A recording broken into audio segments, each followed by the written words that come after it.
We are in the Scholar series for BFM. Here we are covering important theory and objective questions. So watch the series till the end. Okay, let's start. Your foreign correspondent bank is maintaining a Nostro rupee account with your bank. It wants to fund his account by purchase of rupees 30 million against USD. Assuming the USD INR interbank rate as 75.2552650, what would be the rate quoted to the correspondent, ignoring the exchange margin? Calculate the amount of USD you would receive in your USD Nostro account if the deal is struck. Now look at this. This question has almost 3 to 4 various questions. 3 to 4. Okay, what are the various questions here? Firstly, understand the numerical, what it is. Your foreign correspondent is maintaining the Nostro rupee account with your bank. So let's say this is Citibank. Okay, Citibank USA. So this Citibank USA is maintaining a Nostro account with your bank. Let's say you are SBI. Okay.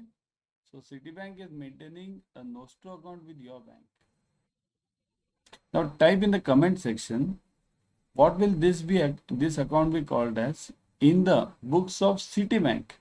Means Citibank will call this account as what? Nostro or Vostro. Type that. Citibank will call this account because Citibank is maintaining a rupee account with SBI. Here it will maintain the rupee account only with the SBI. So this rupee account maintained by Citibank with SBI will be called as what? In the books of Citibank. Everyone fast. It will be called as, yes. In the books of Citibank, I am asking. In the books of Citibank. So it will be called as Nostro. In books of Citibank, it will be called as Nostro account. And the same account in the books of SBI will be called as what? The same account in the books of SBI means here Citibank is maintaining account with SBI. So it is your account with us. So that account will be called as what? This will be called as Vostro in case of SBI. Remember, Nostro and Vostro are not different accounts. They are same accounts. Okay, same account. Only from whose angle are we looking at it? That's important. So here Citibank, this will call this account as Nostro and SBI will call this account as Vostro. That's why it said correspondent bank is maintaining Nostro rupee account with your bank. So you are calling this as Vostro. Now it wants to fund his account by purchase of rupees 30 million. Understand this properly. Purchase of rupees 30 million means what? Rupees is purchased. So what is going to Citibank here? So whenever you purchase a vegetable, so purchase of vegetable means vegetable goes to you. Now who is purchasing it? Citibank is purchasing. So rupee will go to Citibank. Citibank wants the rupees. So if Citibank wants the rupees, what will Citibank have? See here, it's in USA. So it will have what? Dollar. It will have dollar over here, dollar. So Citibank will give dollar and receive rupee. Logic is clear? Citibank will receive rupee and give dollar. Got it? Clear? Now how much rupees does Citibank want? Citibank wants 30 million. 30 million. Okay? Here Citibank is requiring 30 million over here. Got it? What is 30 million? Understand that also. Million. What is 1 million here? US system is very simple. I'll tell you. Thousands. They have simple rule. 1000. Then what? Million. Then what? Billion. Then what? Trillion. And then last one is zillion. But forget this zillion. So 1000 means 3 zeros. 3 0. I'll just write it zeros over here. How many zeros? Okay. So zeros 3. Million means 6 zeros. Billion means 9 zeros. And trillion means 12 zeros. And zillion means 15 zeros. Okay. So you generally require up to this only. What? Billion only. This. Okay. So when I said 30 million, it means what? 6 zeros. So 30 and 6 zeros. 1, 2, 3. 1, 2, 3. So in Indian method, we will be calling it this, and this. Okay, it will be called as what? Lakh, 10 lakh, 3 crore. Yeah, 30 million. No? Yeah, correct. 3 crore. So rupees 3 crores. Now understand this. What are you doing? See here, 30 rupees 30 million is going out. So dollar is coming in. So if dollars are coming in, what will we do? Will we buy or sell? Now look at this important part. Whenever dollars come in, everyone understand this, huh? Whenever dollars, have I written it here? No. I'll just draw a line over here because my video is up to this part, right? So whenever dollars come in, whenever they come in, okay, in. So we'll always use the buy rate, buy. Okay. What is the buy rate? Now look at this rate. 75.2550, 2650. So always remember, whenever you write the rate, whenever you take this right side, that is always known as the sell rate. And this side is always known as the buy rate. Okay. So here we'll be using the buy rate. Why? Because dollars are coming in. Now what is the rate given? The rate given is this 75.2550. We'll take it now, right? 2550. So now what do I want? Look at this very properly now. Very important part. Huh? So $1 equals to rupees 75.2550. This is the rate.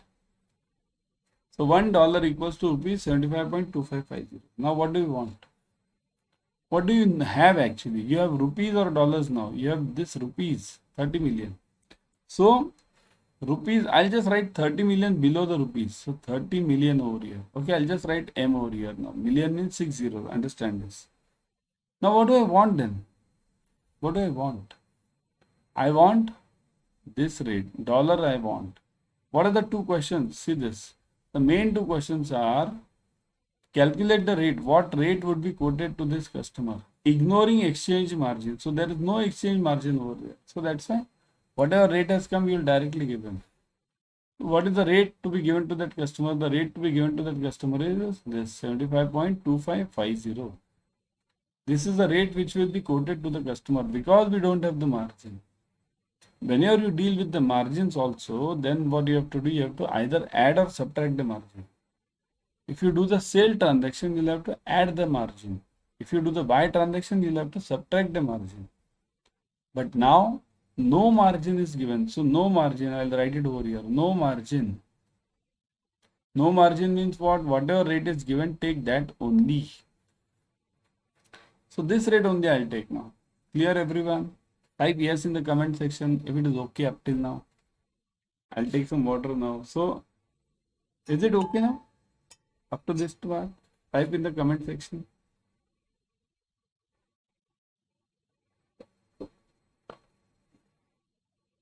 Okay. Done? Chal. Now next. So what do I do now? 30 million. I want dollars. How do I do? Cross multiply this. So what will I do? 30 million divided by this rate 75.2550. 75.2550. This is the only rate. Na? Otherwise what happens? We'll go ahead. 75.2550. Correct. Okay. So 75.2550. 30 million upon 75.2550. So do it now. Everyone do it in the comment section. I want the answer. 1, 2, 3. 1, 2, 3. 6 zeros, right? Upon 75.2550. Now give me the answer. Everyone. Give me the answer. Everyone in the comment section. I'll also try by that time. 33. 1, 2, 3. 30 million divided by 75.2550. What is the answer you are getting? Let me see from your side. I've got the answer. What is the answer you are getting? Everyone. Fast in the comment section. Let me see. Yeah. In the comment section. Yes. 398,644. Correct. 398,644. Okay. 0.6. So this is what currency? Dollar or rupee? This is dollar. Okay. This will be dollars.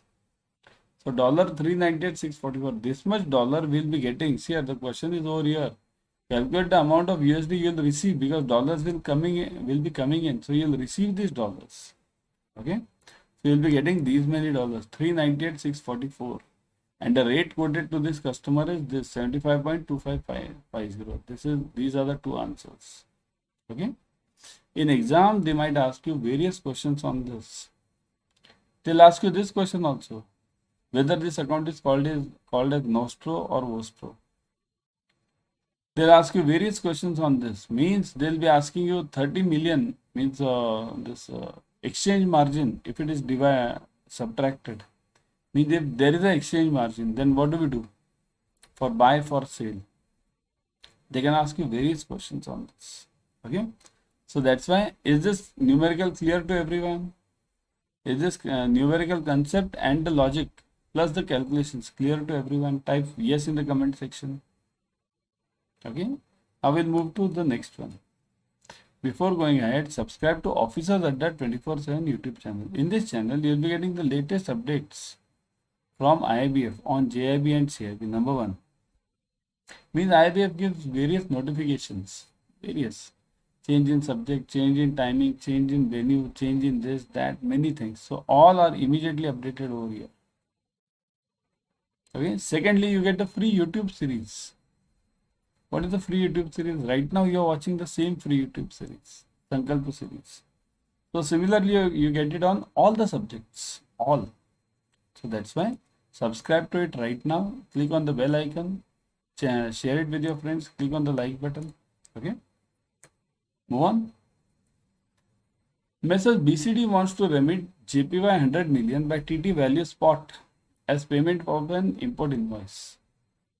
Given if USD INR rates are 75.2500, 2600 and USD JPY rate as 116.5060, margin of 0.15% is to be loaded on the exchange rate. Calculate the rate to be quoted and the rupee amount to be debited to the account of Messrs. BCD. Now understand the problem correctly. What the problem is. There is some customer called as BCD. Okay. BCD. This customer wants to remit JPY. Remit means what? This is BCD. This BCD wants to send JPY outside. Send. So JPY is going outside. JPY is written is like this. Yen. Okay. So we'll be writing only Y now. Okay. Because all these things difficult. Okay. So JPY is written as like this. So BCD wants to send JPY. How many? So 100 million. 100 million. These many JPY this guy wants to send. Now if this BCD wants to send it, how will that person send it? That person will send it through your bank only. How will that person send it through your bank? The person will approach your bank and you will debit that customer's account. So look at this. If yen are to be sent out, does that customer have yen? No. That customer has rupees. That customer is having an account with you in rupees, right? Rupees account is there with you. P. With, let's say, SBI again. Let's say you are in SBI. Okay. So this customer is having the account in rupees with you. Okay. So what will you do? This customer wants to send this JPY over there. So you will, SBI, you will send JPY over here. You will send it yen, right? But when you send yen to someone else on behalf of this customer, you will debit this BCD customer, right? You will be debiting this customer by rupees. By what amount? You will debit rupees to this customer. By what amount? That is the only question. So how will you do it? See here, firstly understand JPY is to be sent out. So remit means you are using the buy rate or sell rate. Tell me first. Buy or sell? Buy or sell rate? Everyone, it's a outside. Dollars or other currencies going out. Whenever other currency is going out, we will always be using sale rate. So here we are using sale rate, right? Here we are using sale rate. Got it? Sale rate we are using. So what is the sale rate now? Look at this. Import. Here it's an import invoice. So import means always dollars or other currencies going out. Okay. So what is the sale rate now? See here, look at the sale rate. 75 point. Should I take 25 or 26? Everyone over here. Should I take 25 or 26? I'll be taking what 26, correct? I'll be taking 26 here. Now what am I doing over here? Look at this.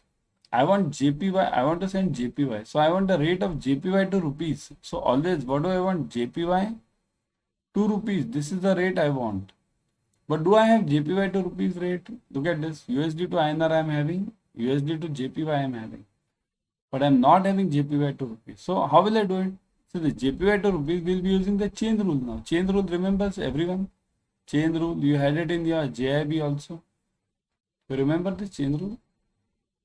Chain rule means what? Here, JPY to rupee I want. So what will I do? I'll bring in a currency in between. JPY to dollar into dollar to rupee.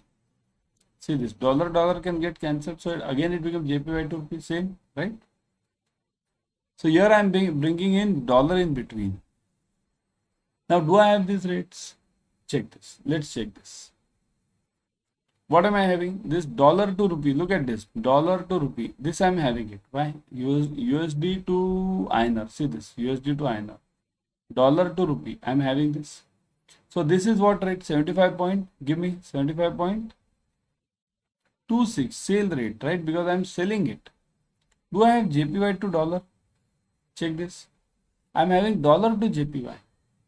But I want what? JPY to dollar. So what will I do now? It's reverse, right? So what will I do? First thing which will I do is, I'll first take what? Let me first draw this line here. Otherwise what happens? It goes behind me. So what will I do? I'll have dollar to I'm having what rate? Let me see. We are having dollar to JPY. So what is the dollar to JPY rate which I am having? Dollar to J, I'll write it. Dollar to JPY rate is what? Which I am having it. 116.50 or 60? Everyone. 50 or 60? 116.50 or 60? What is it I am having? What should I take? I'll take 116.60 sale rate I want. Sale. Okay. So if dollar to JPY I am having, and what do I want? I want JPY to dollar. See, this is what I am requiring. So if I reverse this, what is the rate I'll be getting? So JPY to dollar will be, I'll reverse this also. So whenever nothing is below, it means it's 1. So I'll be using 1 upon 116.60. Right? So JPY to dollar is 1 upon 116.60. Now what do I want? I want JPY to INR. So both the rates I've got now. So now my JPY to INR rate will be, look at this. JPY to INR rate will be, what was that? JPY to dollar into dollar to rupees, right? Dollar to rupees, right? This is the rate, just now we saw it. So JPY to dollar rate is what? Equals to 1 upon, look at this, 116.60 into this dollar to rupee. Now dollar to rupee, just now we got it, 75.26, this one. Okay. So 75.26, do it. 75.26. So give the answer. Bring it in points, okay? 75.26 divided by 116.60. Divide it, everyone. Everyone, yeah?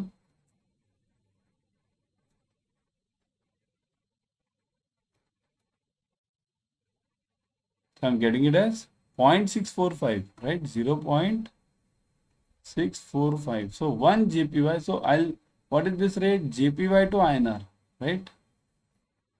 This is what I want. So what rate will you be quoting to that customer? Calculate the rate. Now, but see here, there is a margin also involved over here. And I'm doing an import sale transaction. So for sale, what do we do? Margin. Firstly, what is the margin rate? Margin equals to, what is the margin given? 0.15%? Yeah. 0.15% of this rate, of this 0.645. So what is the answer? Do this. 0.645 into 0.0015. 15% means 0.0015, right? So it is it's very less, isn't it? 0.00009 something, right? 96, very less. Okay. So what do I do with this margin? I'll add this or subtract this. I'm selling, right? Selling. So whenever I'm selling, I'll add this. So what is my rate now? So rate equals to 0.6, sorry, 645, oh, 45 plus 0.00096. So give this rate, add this, it becomes what? 0.645, very smaller rate, okay, this much. This is my final rate. So what is the question asked? What rate, calculate the rate to be quoted. So this is one question, rate to be quoted. And second is rupee amount to be debited. What is the rupee amount? So what is the rate over here? This is JPY to INR. So 1 JPY equals to what? 0.64596 INR. But what do I want? Do I want INR or JPY? I want what? 100 million JPY. So I want 100 million over here. 100 million JPY. So I'll write this below JPY. Now what is the question mark? Question mark is over here. So what will I do? I'll cross multiply. So how many rupees will I be debiting to that customer? Rupees equals to 100 million into 0.64596. Multiply this. Whatever, this will be around.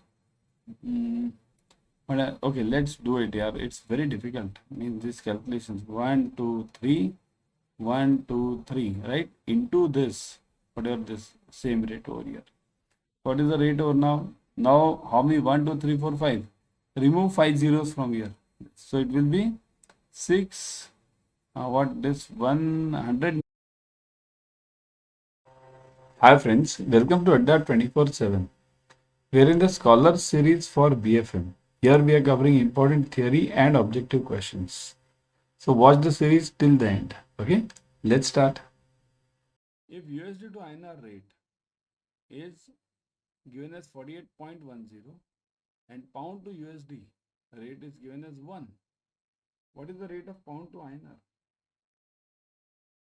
Now, what is this? What is it to be used?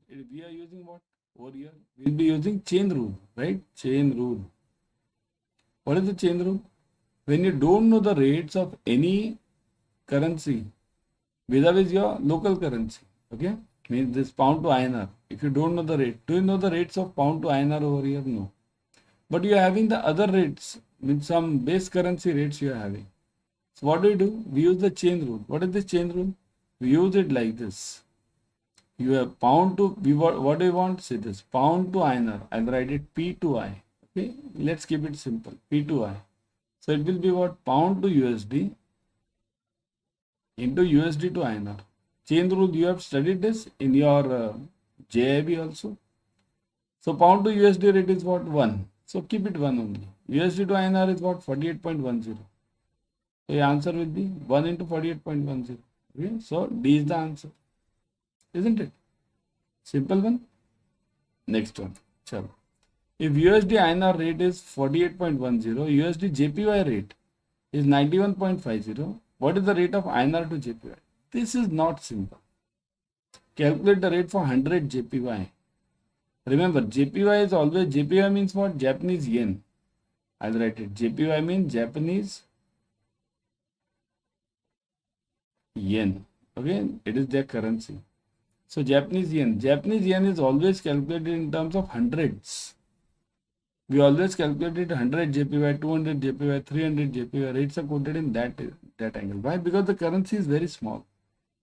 Now it doesn't mean, remember, the currency is lower. It doesn't mean the country is lower.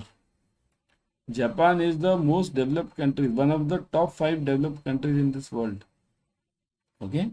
So once you have this top 5 developed countries and their currency is lower than that of Indians, you'll say then it is less developed than India? No, nothing like that. Currency is not at all related to the development of any country. Okay. So now, Japanese yen. Okay. So what is the rate now? You want what? INR to JPY. Here, it is INR to JPY we wanted. INR to JPY. I'll write the J over here. Okay. So again use the same chain rule. INR to USD, USD into USD to JPY. So are you having both the rates? INR to USD. Are you having INR to USD? See here, USD to INR rate is given. INR to USD into USD to JPY. This is what you want. So how will you do this? See here, we always, when I am saying this INR to JPY, I want this rate, and JPY to INR. See here, it's actually reverse one. Whenever we find this rate, we find it this way. JPY to INR. This is what we find out. And then JPY to USD into USD to INR. This is what we find out always. So now first find out this. If you want, you can reverse this. If they ask you in INR to JPY, you can reverse this later. Because this rate is difficult to find out. This rate is very simple. So JPY to USD, what is the rate? JPY to USD. And USD to INR, you know it. See here, this is 48.10.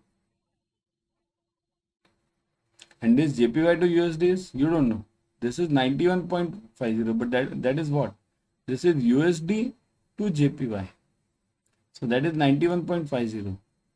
So if I want JPY to USD, this is upon 1. So if I want JPY to USD, it will be J upon U equals to 1 upon 91.50. Okay, that will be the rate. So now I've got the JPY to USD rate. Multiply this, put it over here. So my answer will be 1 upon 91.50 into 48.10. Okay, so what is the answer now? Do it on the calci, everyone. Try it on the calci. Yeah. Let me see in the comment section. Let me get the answer in the comment section. Everyone, give me the answer in the comment section. 48.1 divided by 91.5. Okay. So it is 0.5256. 0.5256. Now this is for what? This is JPY to INR. Okay, JPY to INR. But they want it for what? 100 JPY. So multiply this by 100. So it will be 52.56. Where's the answer? Check this. 52.40 or 80. They'll give you this 56 answer, or 50 they'll give you. 60, let's take it. This will be around this 60. So 52.60 roughly. 56 and 60. In exam, they'll give you the exact answer over here. So it will be 52.60 or 56, whatever this rate is. Again, got it? Always do it for hundreds. Got it? JPY is always calculated in terms of hundreds. When the exchange rate is fixed by monetary authority of India, of any country, it is called as. See here, when it is fixed by the monetary authority, means what? RBI tomorrow says that dollar to INR rate, okay, is, let's say, 70 rupees, fixed, no changes in that. It will not fluctuate. It is fixed by this monetary authority. So in this case, what is it called as? Direct, indirect, floating or fixed? Direct, indirect, floating or fixed? It is called as fixed, isn't it? It is fixed by the monetary authority of that country. So it is fixed, but obvious. See here, these things are done in many of the countries. Like I'll tell you, there is huge interference in the currency by many of the countries directly. I'll tell you where. China. If you check China, their currency is what? What is the currency of China? Anyone can give me? What is the currency of China? It is yuan, right? Yuan. Main currency, there are renminbi also, but main is yuan, right? China interferes a lot in their currencies. It is administered rate, you can call it. Administered means it is administered by the government, direct interference. Whereas in India, it's not fixed by any RBI or anyone. It is based on demand and supply. China interferes in this currency, and if it wants, it can reduce the rate. If it wants, it can increase the rate whenever it wants, whenever the government decides. So this is known as this interfered rate. So it is fixed by, they say that yes, we are also free floating currency, but nothing like that. Okay, it is fixed. Got it? Everyone subscribe to Officers Adda 24/7 YouTube channel. In this channel, you will be getting the latest updates from IIBF on JIIB and CIIB, various notifications, change in timing, change in subject, change in this. They give this now in during the exam days. IIBF gives many notifications. So all of them you get it immediately on Officers Adda 24/7. You need not go to that IIBF website every now and then. Okay. So, and secondly, free YouTube series. Right now, what are you watching? You are watching the free YouTube series. So, similarly, you'll be getting the free YouTube series on all the subjects of JIB and CIB, all of them. Okay. So, subscribe to it right now. Click on this bell icon. Share it with your friends. Very important. Okay. Bell icon is important so that you get the notifications. When the exchange rate is fixed by the market demand and supply position, it is called as market demand and supply position. Means whatever, if your demand is high, your rate goes high. If your supply is high, your rate goes low. Do you know this concept? Suppose if demand and supply means what? If the demand for dollar goes up, demand for dollar, let's say it will go up. If it goes up, then what happens? The rate for dollar becomes what? The rate for dollar will be high or low? Give me. Will it be, just type H or L. Will it be H or L? If the demand for dollar is high, will the rate for dollar will be high or low? It is high, correct? So, if, see, your logic is very simple. If the demand for any commodity is high, the rate for that commodity will go up, right? This happens, when does this happen? This happens when you have huge fund flows coming in. Suppose if in India, there are large amount of dollars coming in, large dollars, large amount. Everyone is investing dollars, okay? Large dollars are coming in. Then what will happen? In that case, the supply will increase, supply, okay? Supply will go up. If supply goes up, then what happens? The rate goes down. So the dollar rate will go down, right? So when large dollars come in, supply goes up, supply of dollar goes up and the rate goes down. And vice versa. If the dollars go out of the country, if all the investors are moving out of the country, so dollars are moving out then in that case. Dollars are moving out. Okay. If dollars are moving out means what happens? There is a less supply of dollars in this country. Then the rate will go up. So what is this called as actually? Whenever it's decided by this demand and supply position, it is called as what? Direct, floating, indirect or fixed rate. It is called as floating rate, correct? It is called as floating rate, remember. Fixed and floating, these are the two main rates. What is this direct and indirect? Direct and indirect rates are also there. What do we use in India? So if I say $1 equals to 80 rupees. So what is this now? Is this a direct rate or indirect rate? Type in the comment section. Is this a direct or indirect? Give me the rate. Direct or indirect? What is this called as? It is, what do you say guys? Direct or indirect? It is called as direct rate. Direct. Whenever your dollar, remember, the logic is simple. Your dollar is fixed and your rupee currency, local currency is fluctuating. It is called as direct rate. Indirect is reverse. Suppose if I give you £1 equals to $1.5.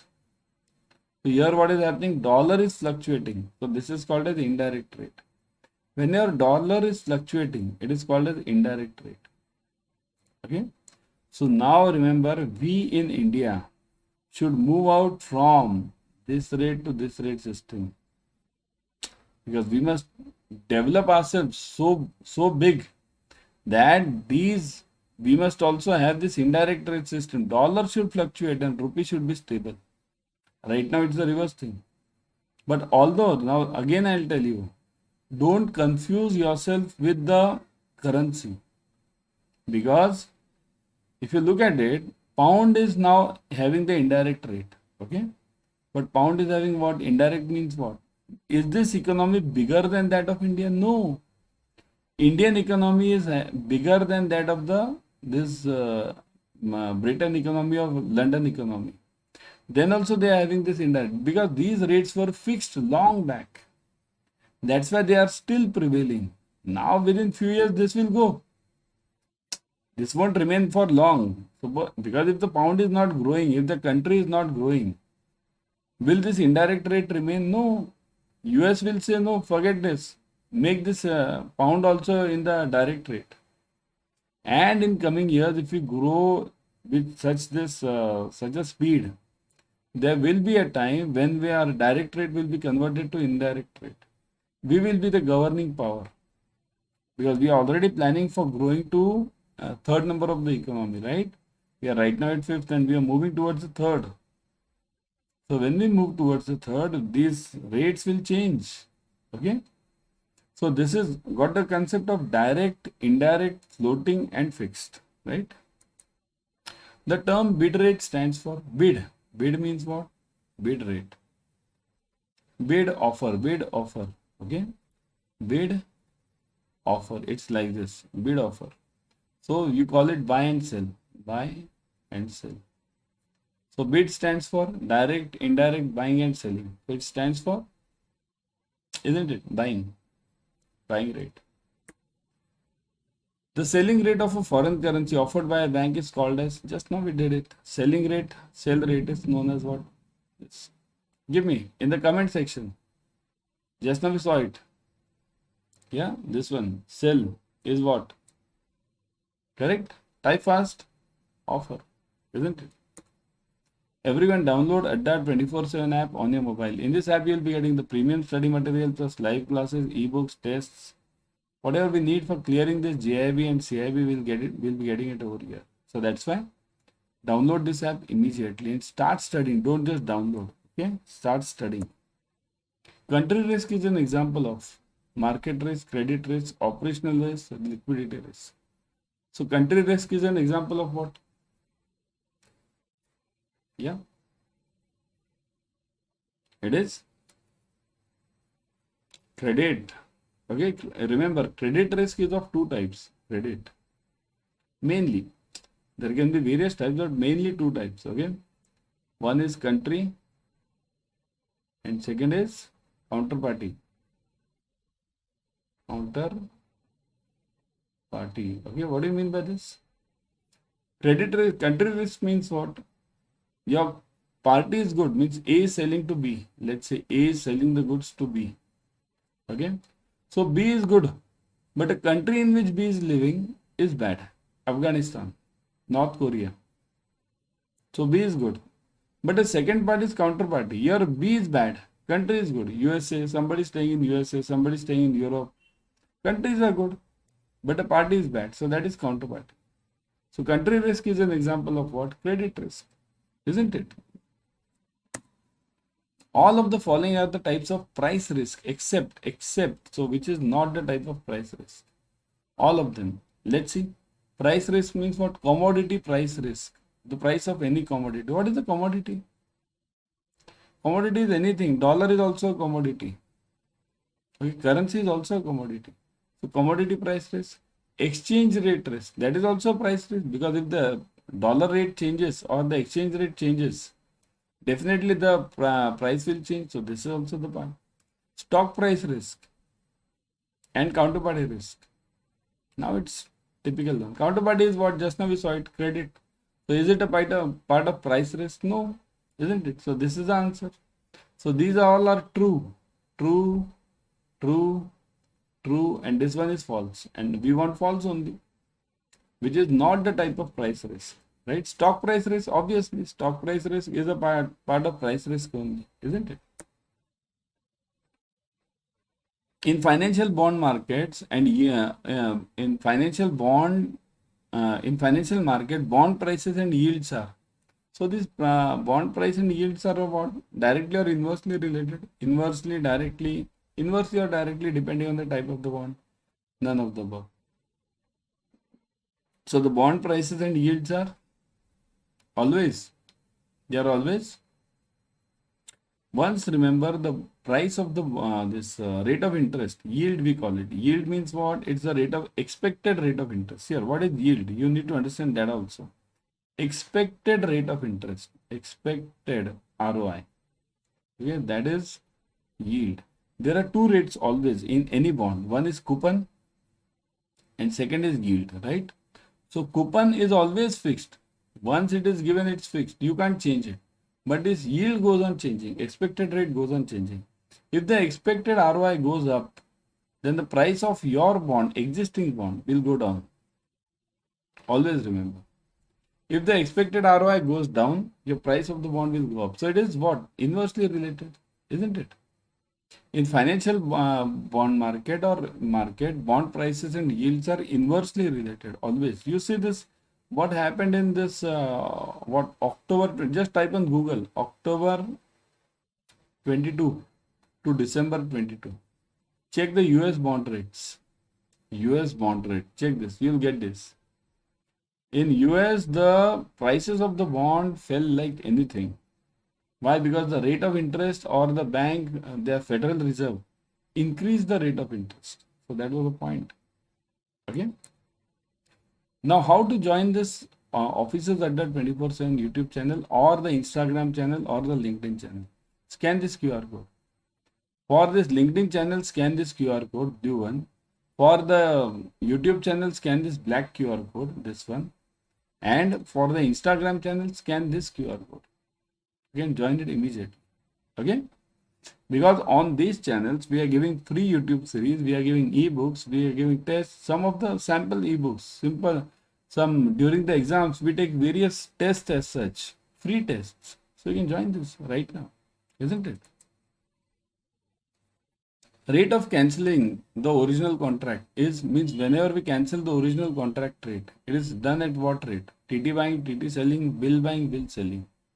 Sir, cancelling the original contract rate, it depends on what rate are we talking of. Suppose I am calling buy rate. Rate of cancelling the buy rate. Okay. So if I have purchased this dollar earlier, okay, if I have purchased it, I might have purchased it at what rate? I might have purchased it at either bill buying or TT buying, depending on what type of transaction what it was. If it was a spot transaction, I might have done it at TT buying. If it was a bill transaction, I might have done at a bill buying rate. But cancelling is always done at the same rate. That is known as TT selling. Cancelling, here, cancelling means reversing that transaction. So that will be always done at TT selling. Rate of booking a new contract for next 1 month is TT buying, TT selling, bill buying, bill selling. Here, next 1 month I want. So just now I told you, spot transaction, spot will always be done at TT. Whereas future transaction will always be done at bill. Okay. So it will be done at a bill rate. But bill means what? Booking new contract for 1 month. Which contract? Suppose if I say export contract, export. So export means what? Buying. So I'll be using bill buying rate. So I'll be using bill buying over here. If it's import, then I'll be using bill selling rate. So next 1 month export, the question is given, then you'll be doing it at bill buying rate. Objective questions. So watch the series till the end. Okay, let's start. First one. Let's see here. The USD INR rate is 48.10 and pound to USD rate is 1, only 1. What is the rate of pound to INR? Now first tell me, what is this chain rule, which rule will we use over here? The rule which we'll be using is, here, whenever we want some rate which is not given, is pound to INR rate given? What is pound? Pound means we call it GBP. GBP. I don't call it GBP. Great Britain pound. Is there anything great about Great Britain now? We are bigger economy than that Britain now, UK, right? India is a bigger economy than UK. Then what's great about it? I'll just call it pound. Okay? Yeah. So USD to INR rate is 48.10 and pound to USD rate is 1. What is the rate for this pound to INR rate? Now the question over here is, we'll be using the which rule? Type in the comment section. It is called as chain rule. Chain, correct? What is the chain rule? Chain rule is pound, it's written as like this, pound to INR we want it, rupee, right? So pound, you had this in JIB, no? How many of you remember? You had this in JIB. Type yes in the comment section if you remember this. Yeah, it is. pound to dollar, will bring in a common currency over here. Pound to dollar. See here, we want pound to rupee. So pound to dollar into dollar to rupee. Right? In the comment section, everyone, type the answer now. See this, pound to dollar. Do we have pound to dollar? See this, pound to USD given 1. So it is 1 into dollar to rupees. What is the dollar to rupees rate given? 48.10. 48.10. So what is the answer? Same, 48.10. See this, D. Isn't it? D is the answer.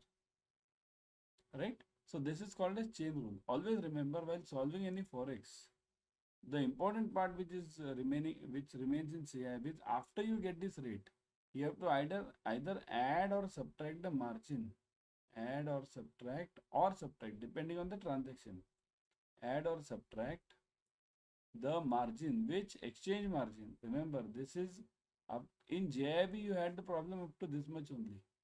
In CIB you have the exchange margin also. So this exchange margin you have to either add or subtract it. Now how will you decide whether to add or subtract? You will decide it based on the basis of, suppose if you are selling, suppose if you are doing sale means what? When will you sell? You will sell it in import transaction. Suppose if you are doing the import transaction or sale, right, then you will be adding the exchange margin, add. Okay, it's not asked in this problem, but in exam they'll definitely ask you. They'll ask you some margin like TT margin is, let's say they'll ask you 0.15%.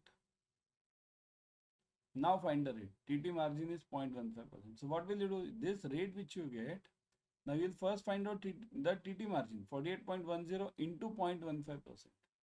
This is what you'll have to find it out. Okay. So multiply this. Okay, let me solve this problem only now, right? Because in CIB you get higher level problems. These problems you get it. So 48.10. What is the answer you are getting? Into 0.15%. Percent means divided by 100. So it will be 0.0015. So what is the answer you are getting, guys? What is the margin which is what is the margin you are getting in rupees? So 48.10 into 0.0015. See this, 0015. Okay. So this answer, type in the comment section. What are you getting it over here? In the comment section, it is 0.072. Now what will you do with this margin? This is your margin in figure. This was in percentage. Now it is in numericals. Okay, number. So what will you do in this problem? So what is it given? USD INR rate is given, pound. What is the rate you will be taking? So it's not given whether it's a buy or sell. So let's assume it's a import transaction. Import. Okay, import. Right. So you'll sell it over here. In exam they'll be giving clearly import or export. So import means sell. So you'll have to add this. So what will be your final rate? It will be 48 point. Add this 48.10 plus 48.072. Add this, everyone. Answer which you will be getting is 48.1. Then what? 172.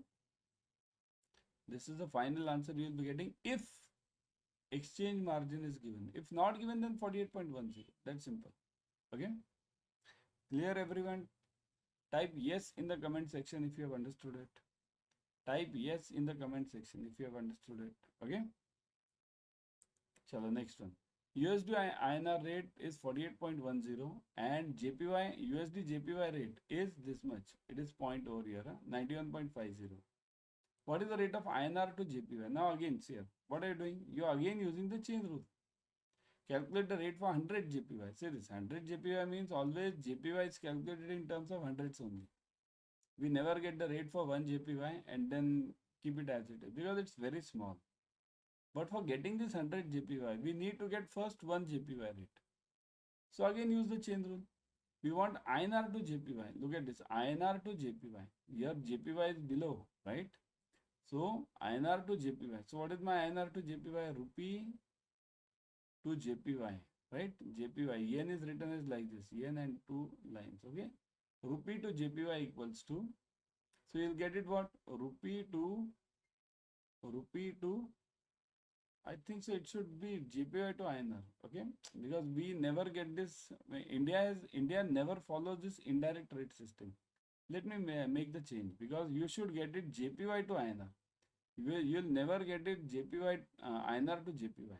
Okay, because we never follow the indirect rate system. We follow the direct rate system. What is direct rate system? In direct rate system, rupee is always moving and other currency is constant. So India follows that system. Okay. So JPY to INR it will be. I'll write it simple. So JPY to INR equals to JPY to rupee dollar. Sorry, JPY to dollar into INR to dollar to INR. Right, dollar to INR. So now what all do you have? JPY to dollar do you have? See here, you have USD to JPY 91.50. So dollar to JPY you are having. Now you want JPY to dollar. So you'll just reverse this. So it is 1 upon 91.50. See this, it's reversed, right? Because it's dollar to JPY and we want JPY to dollar into dollar to INR. It is 48.10. Now take the answer. Now the answer will be, everyone do it. 48.10 upon 91.50. What is it? What is the answer you're getting? 48.1 upon 91.5, right? 91.5. Oh, did I write 8? 91.5. Okay. So it is 0.5256. 0. I'll write it below. Okay. So 0.5256, right? So this is 1 JPY to INR. 1 JPY to INR. But what is asked over here? They have asked 100. So 100 multiply this by 100. So 100 JPY to INR equals to, multiply this by 100, 52.56. 52.56. So this much is the answer. So 100 JPY equals to 52.56 rupees. Remember, what does this mean? You must understand this first. 100 JPY equals to 52.56 rupees. Okay. So what does it mean? Rupee is stronger than JPY. If I ask you, okay, let me ask you this question. 100 JPY equals to 52 INR, let's say. Forget this 0.56. Now tell me, who is stronger? JPY is stronger or rupee is stronger? 100 JPY equals to 52 rupees. So who is stronger? Rupee is stronger, correct. Rupee is stronger. In the comment section, rupee is stronger, correct. But remember now, it doesn't mean if any currency is stronger, like rupee is stronger over here, but does it mean India is more developed than Japan? No. We are the 5th largest economy. Japan is almost the 3rd largest economy now. Third or fourth. Germany and Japan, they both are in this fight. We are planning to surpass them in the next 3 years. Both of them. So that's why remember, even though Japan is having the lower currency, then also Japan is a bigger economy than India. Okay. So the answer is what? 52.56. Which is the nearest one? 56. See this one, D. D is the nearest answer. Okay. 52.56. No, 53. Sorry. 52.40. Take this. Okay. In exam, they won't give you such closest answers. Okay. 52.40, 52.80. They'll never give you the answers like this. One will be 52.40, second will be 55 something. Okay. There'll be a huge difference. So you'll be able to immediately identify because these points hardly make any difference. Okay. So got the answer, everyone? Clear the concept? Shall I move on? Type yes in the comment section if you have understood it, and we shall move on. Okay. Next one.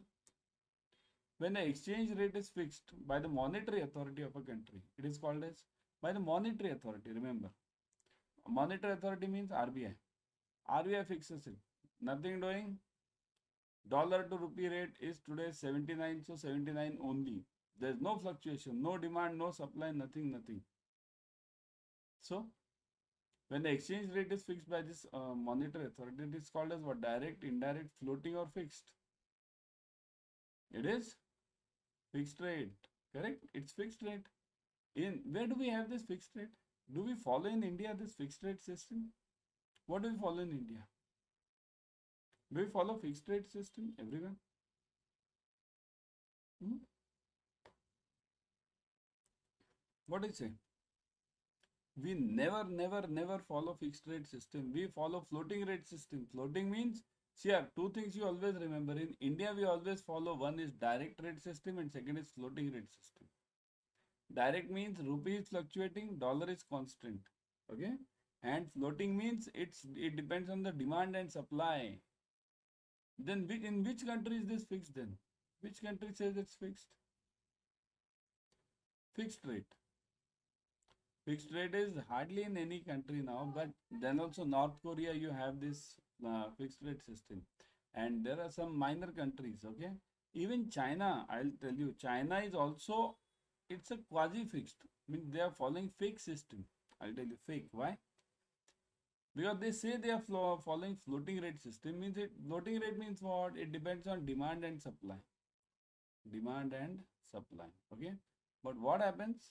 The Chinese government interferes heavily in this yuan. Their currency is yuan. Y-U-A-N, yuan. They have two currencies. One is yuan, second is renminbi. We don't hear about this renminbi many times. We hear about yuan. Both are equivalent only. One yuan equals to one renminbi. That's what I'm saying. They are playing the gimmicks over there. We are not going into that geopolitical issue now. But government or the central authority interferes in this and reduces their rate whenever they want, increases their rate whenever they want. They have done this in last 5-6 years. They have done it one night automatically. Means one day suddenly the Chinese bank decided that reduce the yuan rate by 7%. Who, why, when, don't know. So this is known as fixed rate, means quasi fixed rate. Okay. Some other countries, like I gave you North Korea, there are some other minor one countries are there. Bernodi, no, what is that called as? Some biggest country, oil producer, that is having a fixed rate. Forget it. Important is the government interferes over here. Okay. Everyone subscribe to Officers Adda 24/7 YouTube channel. In this channel, you will be getting the latest updates from IIBF, for JIB and CIB. Whatever IIBF gives, this change, that change, portion change, timing change, venue change, you'll get it over here. Okay. Second thing, you'll get the free YouTube series. Right now, what are you watching? You're watching the same free YouTube series. So you'll be getting all the free YouTube series on all the subjects. So subscribe to it, click on the bell icon, click on the like button, share it with your friends. Okay. Okay. When the exchange rate is fixed by the market demand and supply position, it is called as, just now we discussed, right? Market demand and supply. So it will be called as what? Freely. It is called as indirect. No, sorry. Floating, isn't it? Floating rate. India follows this demand and supply. RBI never interferes in India in this rate. Okay. It never interferes directly. There are two ways of interfering. One is direct here. As a CIB student, you must understand this. Interference, okay, can be done in two ways. One is direct and second is indirect. Okay. Direct means what? Direct means RBI says from today the dollar to INR rate is dollar to rupee rate. Okay, is XYZ. Let's say 85. That's it. Nothing doing, nobody can change it. This is known as fixed. What is indirect? Indirect means what? Here, it depends on demand and supply, but RBI interferes it indirectly. Means what? If the dollar rate is going too high, then RBI will, mean there is a less supply of dollars. So RBI will sell the dollar. So that is allowed. Indirect interference is allowed in all the countries.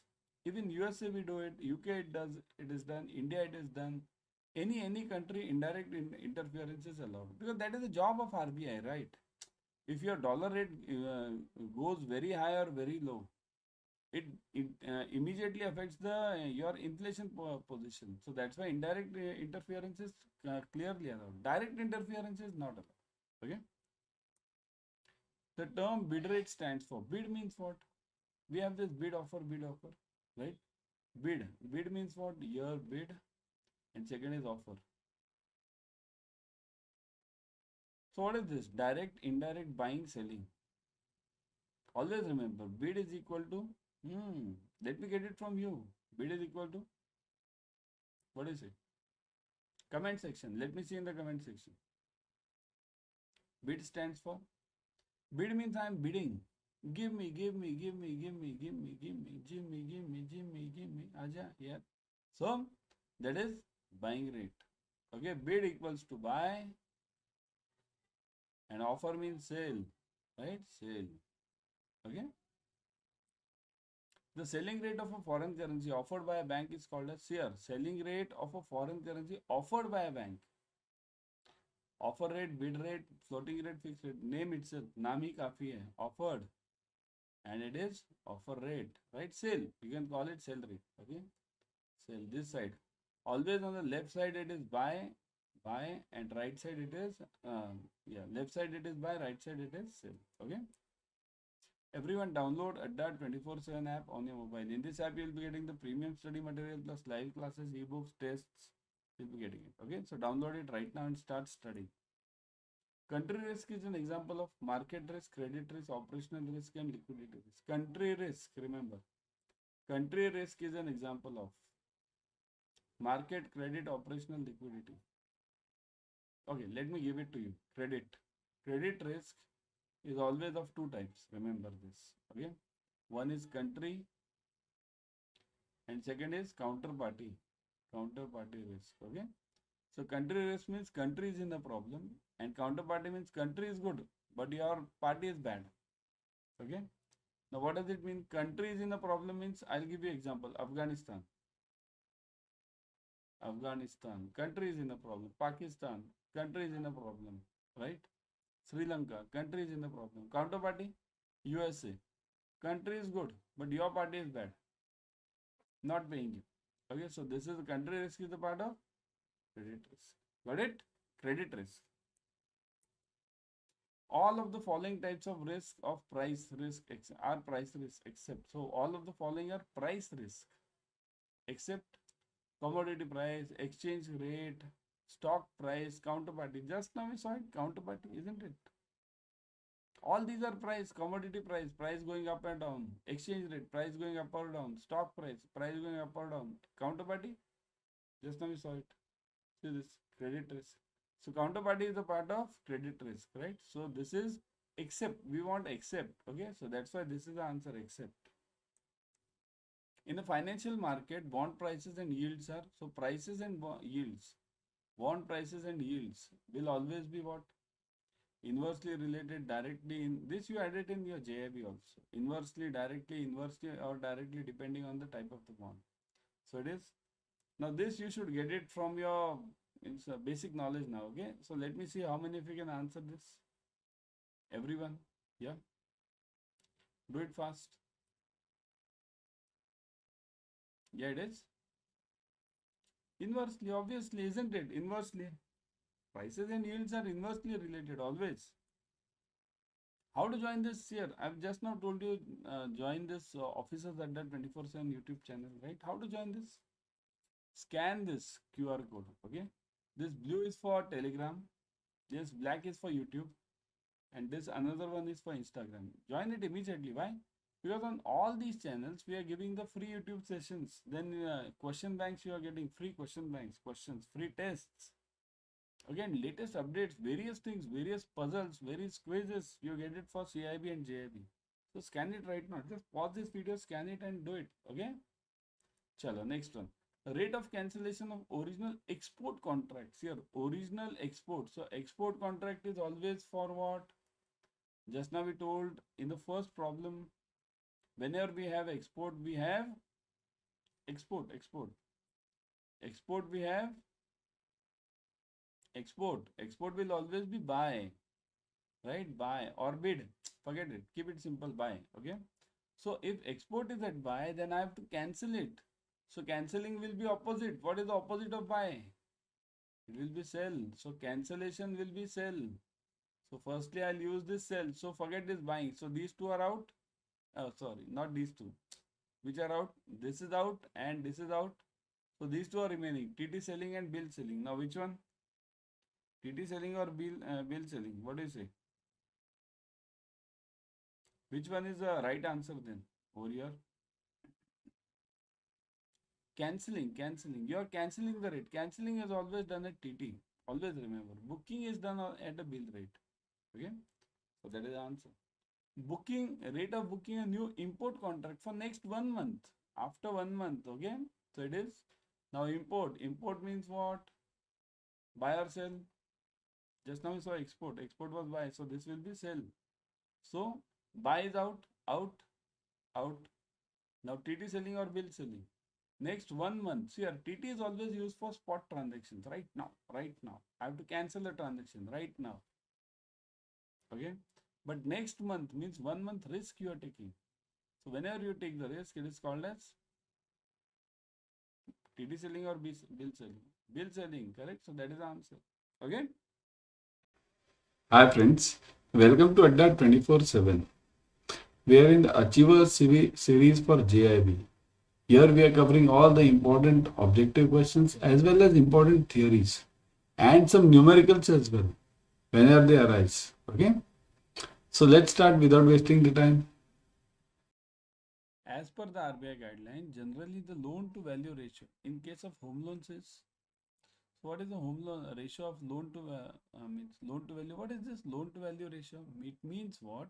Suppose if my house which I am purchasing house, okay, if that house is for let's say 50 lakhs, okay, so how much loan can be given by the bank?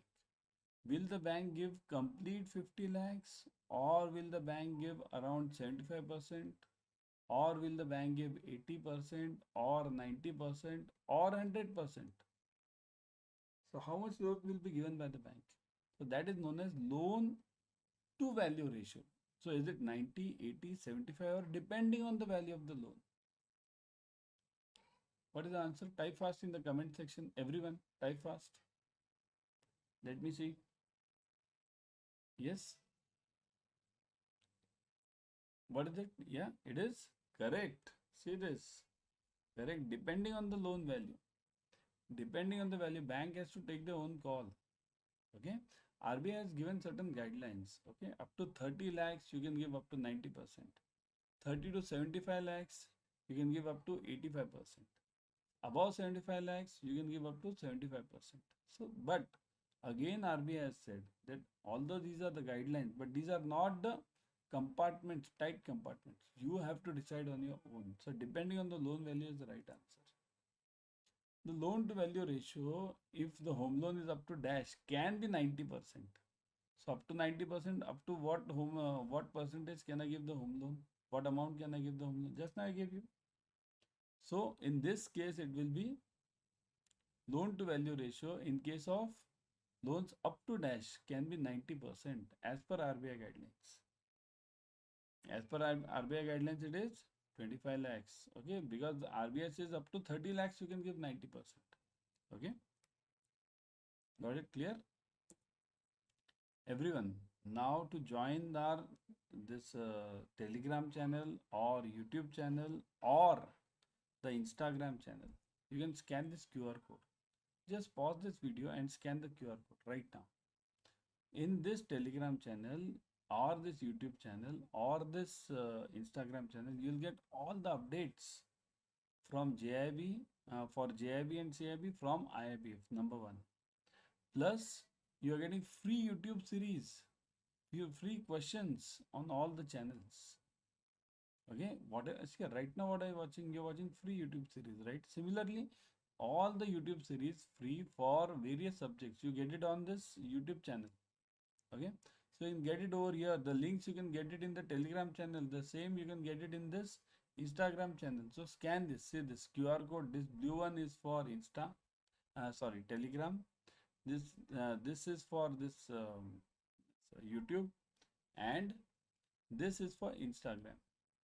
So join all the three channels. I would suggest subscribe to this channel on YouTube, click on the bell icon, share it with your friends, because very important. See, sharing is caring.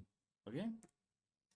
In retail banking, the dash is the beginning point of the marketing process. So which is the beginning point? Beginning point in the sense, suppose if I'm having good relationships with you, means I am the banker. Okay, I'm having two good relationships with you. I'm We all are, we both are dealing with each other every day. Now the problem is you require the loan, or let's say you require a loan against securities.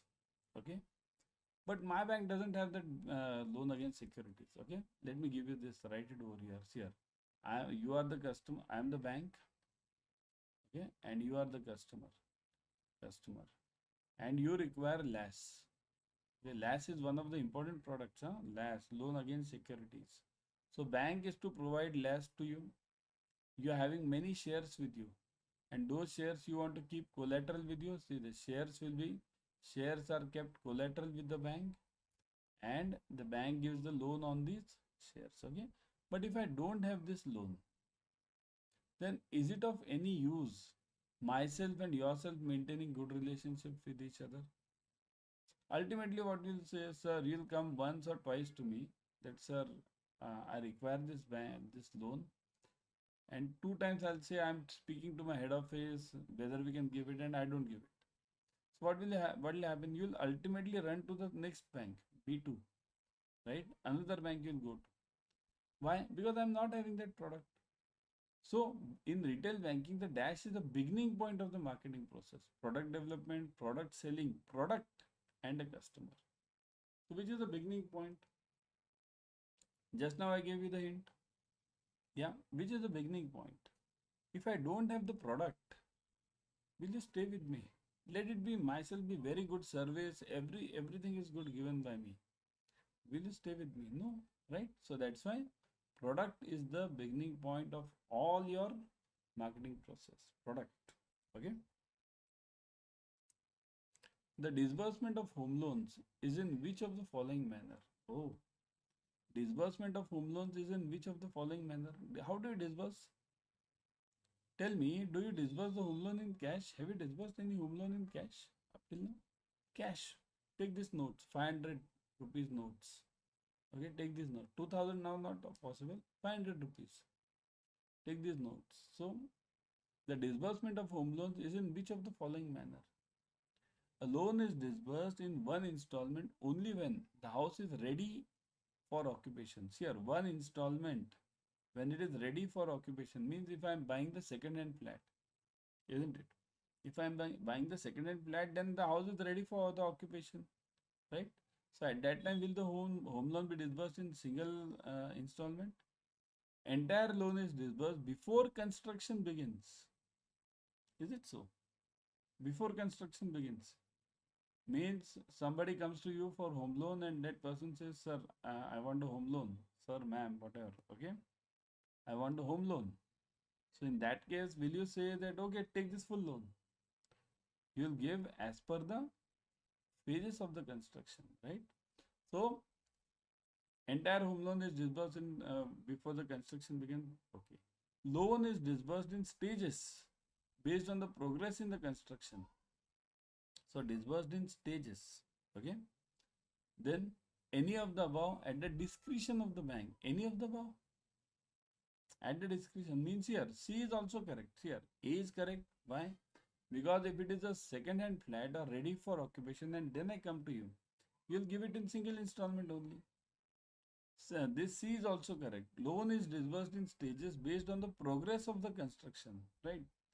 If for plinth level 10%, 10% for plinth. Then walls, first floor is done again 15%, right? Second floor is done again, and so on and so forth, right? So this is known as stages, construction payment at the stages of construction. So A and C are correct. But what about B? Entire loan is disbursed before the construction begins. This is not possible. Otherwise, there will be a huge problem to the bank. So the answer is any of the above. Just I'll say any of the, I'll change the answer. Any of the above A or C. C, A or C. Okay. Any of the above, that is A or C. Or just I'll make it A or C only. Okay. So D is A or C. So that is the right answer. A or C. Loan is disbursed in single installment when you have a ready flat, and loan is disbursed in terms of construction phases when you have the flat under construction, isn't it? To add on or and the other the add-on and the other value propositions are attached to the product with a view to. So why am I adding this add-on facilities? What do you mean by add-on facilities? Add-on means like this. You buy the home loan, you get a home loan from my bank, home loan, okay, home loan. And what do I give you? I'll give you insurance free. Insurance free. What is this? This is an add-on. Insurance free I'll give you. Okay. Or I'll give you gold coin. Insurance free or gold coin. Win a gold coin and get a home loan from us. So these are all add-ons. Why are these add-ons used? To sell the product, to make the product more competitive, to offer better value and acceptance, and all of the above. What do you think? To sell the product, or is it A, B, or C? Anyone in between, or is it D? All of them. Is it A, B, or C, or all of them? What do you say? Yes. See, the problem with us is we try to make the choices in between. Sell the product. No, no, no. Which is the better answer? This is the better answer. All of the above. Ultimately, what is the goal of yours when you sit in the bank? Selling the product. That is important. Make the product more competitive means what the competition is giving, you are giving extra. So that is also true. Offer better value. Value means what? If customer gets at the same rate, customer is getting something extra, then the customer is getting value, right? So this is also true. So the correct answer is D, all of the above. Isn't it? Got it, everyone? Remember, nowadays, today's world is a world of add-ons. Okay? You'll see so many add-ons. You buy a car today, okay? You buy a car and you'll get what? Car, sorry. You buy a car and what do you get? You, along with this car, you get 3 years maintenance free. Maintenance, right? Maintenance free. Means what? This is all add-on, right? After sales. Maintenance free. Then many things are there.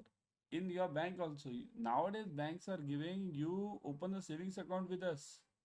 And we will give you health insurance free. Health for 1 year. Health insurance free. Right? For 1 year. So these are all add-ons. Okay? In which of the following cases home loan will be disbursed in one go? One go. When one go means single installment. When will I give this home loan in one installment? Just now we saw it. Let's see the options now. Construction of the house. Purchase of a new house. Purchase and renovation of a new house. Purchase of an old flat requiring renovation. So in which will I give the home loan? In one go. Construction of a house, will I give it one go? Construction of a house means again the same thing. Foundation 10%. Then the plinth 10%, like that. It will go on and on. Walls at first floor, second floor. So this is not the answer. Purchase of a new house. But new house means what? Let me make it certain changes. Under construction. Constructions. Okay, now it is simple for you. Under construction, because it is a clarity now. So even that is again the same logic. 10%, 10%. Purchase and renovation of a new house. Renovation. Renovation, you can't give the home loan. Renovation loans are separate. Home loans here. Home loan is only given for purchase of a new house. Purchase of a house. Okay. Purchase. For renovation we have separate home improvement loans. Right. In renovation, we have home improvement loans. Improvement I'll call it. Okay. We have various names are given by various banks. Okay. But these are all home improvement loans. The rate of interest of these are different than the home loan. Okay. So this is also out. So this is out, and D is the answer. Purchase of a old flat, right? Purchase of a old flat, I'll definitely give it in a single go. Renovation means what? Renovation will be done later. First, I'll give a home loan to this person, and then second, I'll give this renovation loan. So home loan will be disbursed in one go over here, isn't it? Simple. Always remember, whenever you are purchasing a second-hand flat, you will always disburse it in the single go. Whenever you are purchasing a new flat under construction, so it will be disbursed as per the Construction phases, right? Everyone download Adda 24/7 app on your mobile. In this app, you'll be getting the premium study material plus live classes, ebooks, tests. Whatever we require for clearing JIB and CIB, we'll get it over here. What do you require? I'll say whatever we require. What do you require for clearing CIB or JIB over here? You require number one, classes. So we have online classes over here, right? Classes. We have online classes. Second, you require books. So ebooks are available. Okay. Third, you require to check your confidence level. You require test. So tests are available. So whatever is required, you get it over here. Download it right now. Okay. And start studying. Don't waste your time. There are various stages from time the product is developed to the stage when the product is finished. This is called as, see here, product is developed to product is finished. So this is called as what? Okay, I'll show you. See, this is a separate topic as such. This is known as PLC, product life cycle. Okay, this is known as the introduction phase, intro. This is known as a growth phase, growth. This is known as a maturity phase, mature, M. And this is known as the decline phase, decline. So these are the 4 life stages of any product. And this entire cycle is known as product stages, product life cycle, and any of the above. So this entire cycle is known as PLC, product life cycle. Okay. Remember, introduction phase is when you introduce a new product. You are giving new products to the customers. Growth phase means the product starts growing. People start accepting this product and then the revenue generate money. This is again sales. Look at this. This is sales and this is time. Okay, time. As the time goes, sales go on increasing. Then there comes the maturity phase. Here the sales are maximum. Okay, and company is getting huge benefits. But after that comes the decline stage. Why? Because new products arrive in the market. Competitors take on the competition. So you go in decline phase. Okay. So there are various stages from time to time the product is developed to the stage when the product is finished. This is called as PLC, product life cycle, isn't it? The following are the product life cycle stages. Just now I gave you introduction, maturity, decline, and growth. So what is the answer now? Everyone must be able to answer this now. A to D all, A to C all, B and D only, A, C and D only. Comment section, everyone. Give fast the answer. Everyone, give fast the answer. Give fast, yes. Just now I gave you all the 4, right? See this. Introduction, growth, maturity and decline. Okay. So introduction, maturity, decline and growth. It should be in the serial order. In exam, they can ask you anything. But definitely one or two questions on PLC will be there. I give you in writing. Two questions on PLC will be there. Okay. Definitely.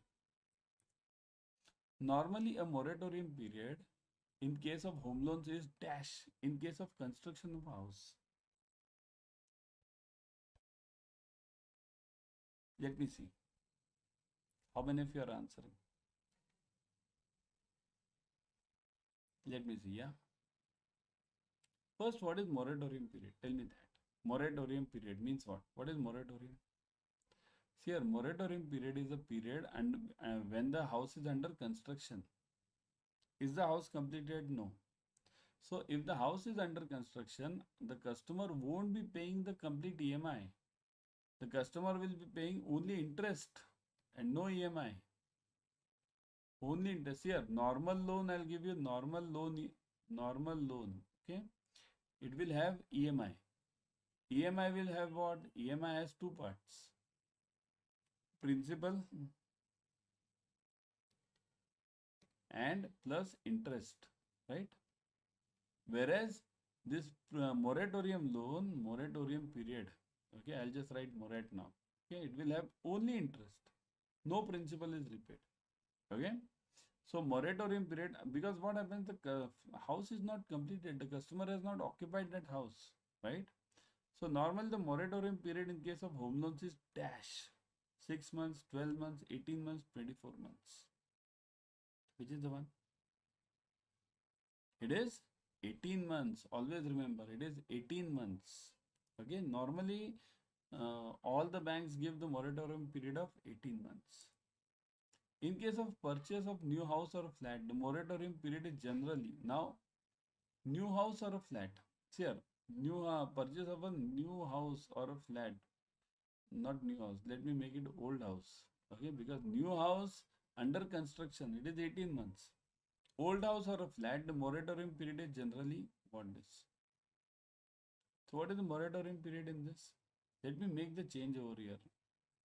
0 months. Old house or a flat. If I'm buying a second-hand flat, then the moratorium period is for second-hand flat. There is no moratorium period, 0. Because the flat is already ready, right? So that's why there is no moratorium period. The answer is 0 months. No moratorium is allowed on the second-hand flats. Okay. What is the logic of moratorium? Moratorium is for under construction, when the construction is going on. Now second-hand flat is already constructed. What is the construction remaining in that? Nothing. Okay. Credit score is now authentic and final information of the credit decision. For the credit decision. Preliminary information for managing risk. Indicative tool for managing risk. Suggestion to take a credit decision. So what is it? Who can give me the answer now? Credit score is what? Authentic and final information. 7. We are in the Scholar series for BFM. Here we are covering important theory and objective questions. So watch the series till the end. Okay, let's start. This is not numerical. Numerical means it's a case study actually. The same case study you get it in the exam. Similar, exactly the same many times. So, on one, here it is from your textbook only. So don't worry, it is not out of your textbook. So there are more chances of these case studies coming in your exam. On 1 June, customer requests to book a forward contract for retirement of import bill for USD 1 lakh. Due for payment on 15th September. Given the spot USD INR rate says 75.2729. Forward premium as given as spot for June is 10 to 12. Spot for July is 21 to 23. Spot for August is 30 to 34. Spot for September is 43, 45. And August to 15 September it is 6, 7. So charge a margin of 0.2% on the spot rate. So how to solve this numerical? Such a big numerical. This numerical will be for 5 marks. They'll ask you various questions in this. Numerous questions. There can be many questions which can be asked from this. But once you are clear in the concept, you can definitely solve all the questions. So firstly, what is it? Forward contract. Okay, forward contract means, immediately remember, it must strike your mind that whenever we say forward contract, I'll mark this line over here because my video is over here, right? So whenever I say forward contract, it means forward contract. It means I'll have to use the forward rates, bill rates. Remember this, bill rates. Okay. This is something you must always remember. Whenever I'm talking of forward contracts, I'll have to use bill rates. Okay. Whenever I'm talking of spot transactions, I'll have to use TT rates. Here, I'll give you the classification over here. Spot transaction, you'll have to use the TT rates. Okay. Now, if I'm talking of import transaction, import, okay, import, then I'll have to use which rate? I'll have to use sell rate, sell. If I'm talking of export transaction, export, I'll have to use buy, okay, buy rate. Always remember, only in case of crystallization, it's reverse because crystallization is actually the reverse case. But don't worry about crystallization in this case study now. So import we are talking of sell, export we are talking of buy, forward we are talking of bill rates, spot we are talking of TT. Okay. Now I'll ask the questions also to you. Not only I'll answer, but I'll ask the questions also. Now based on this, tell me this contract, what is given about this contract over here? On 1 June, the customer books a forward contract for retirement of import bill. Retirement of import bill means what? the customer has to pay that import bill, pay to that customer. And that payment is to be done when? On 15th September. So this customer has come to you when? This customer has come to you on, okay, let me draw it on the other page, let me see. But before going ahead, everyone subscribe to Officers Adda 24/7 YouTube channel. In this channel, remember, you will be getting the latest updates from IIBF on JIB and CIB. Updates means they give various notifications. This subject change, that subject change, this portion change, this timing change, this venue change, all these. So these are immediately updated on this channel. Number one. Number two, what you will be getting is very importantly. So yeah, you will be getting the free YouTube series on all the subjects, free YT series, okay, of CIB as well as JIB. So join it immediately, and whatever is free, grab it fast. Click on the bell icon, click on the like button, okay, share it with your friends, okay. Chalo, let's start this numerical. See, it is, what is the numerical actually? See this, I'll draw it over here. Firstly, let me draw a line over here. Otherwise, what happens? It goes behind my video, okay, here, okay, now, yeah. So this is the, this is what, June 1, June 1, June 1. Now the customer has come to you for booking the contract for what? September 15th, isn't it? Look at the date. September 15th due date. So September 15th means you'll have to book this September 15th over here. Let's mark it September 15th over here. So this customer will have to pay to this, his buyer, his seller, on September 15th. He is booking the contract today. Okay, so I'll have to book for this gap. This is known as a forward transaction. Okay, now September 15th will come in between what? September 1 and September 30th. So September 1 and September 30th.